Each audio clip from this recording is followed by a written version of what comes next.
కొంతమంది ఎలా చెప్తున్నారండి క్రైస్తవంలో, ఎదటోడు తప్పు చెప్పడమే సరిపోతుంది, కానీ బైబిల్ అలా చెప్పలా. నీ తప్పు నీవు ఒప్పుకో, నీ తప్పు నువ్వు ఒప్పుకో. నాకు తెలిసింది ఏమండి, నేను కనబడగా నాకు ఫోన్లు చేస్తాను, ఏంటో వాళ్ళ రాజ్యం కూల్చేస్తాను అనమాట. ఇక్కడ కనబడ్డాను అనుకోండి, వీళ్ళు ఫోన్ చేస్తారు పలానా వాళ్ళకి.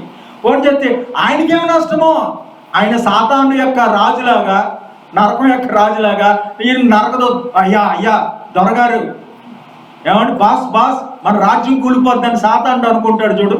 అరే వచ్చాడా, జాన్వాసులి కంటే గొప్పోడా, ఏమండి ఫిన్నీ గారి కంటే గొప్పోడా, వీడు పనికిమాలోడు, ఈ రకంగా ఉంటాయి కొంత. ఏమండి నీ గొప్పతనం నువ్వు చెప్పుకోవడం కాదు, లేదా ఎదుటోడిని చెడుగా చెప్పడం కాదు.